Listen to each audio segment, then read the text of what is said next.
Over the next 2 weeks, we'll discuss the 5 C's of credit, what they are, how they're applied, and why they're important to you as the borrower. Let's start with what the 5 C's of credit are.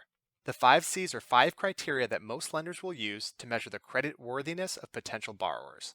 This allows lenders to get an idea of how likely a prospective borrower is to default, so they can decide what interest rate to offer or to offer a credit or loan product at all.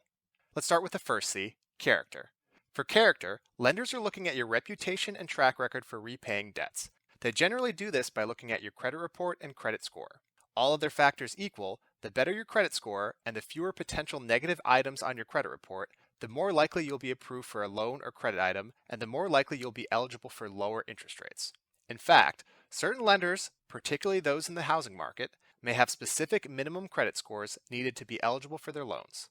We've talked at length about credit reports and credit scores on this site, so instead of rehashing all of these items, you can find the links to our previous posts and videos below. The next C is capacity. Capacity measures your ability to repay a loan by looking at your income and comparing it to your installment debt. This is done chiefly by assessing your debt to income ratio. Your debt to income ratio is your total monthly debt payment divided by your gross monthly income. For instance, if you make $60,000 a year, your monthly gross income is $5,000. If your car payment is $400, your personal loan payment is $300, and your mortgage payment is $1,300, your total monthly debt payment would be $2,000.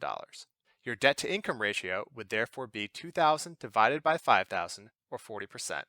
Generally speaking, the lower your debt to income ratio, the better your chances for qualifying for a loan, and certain lenders, especially in the housing market, have a maximum debt to income ratio for a potential borrower to be eligible.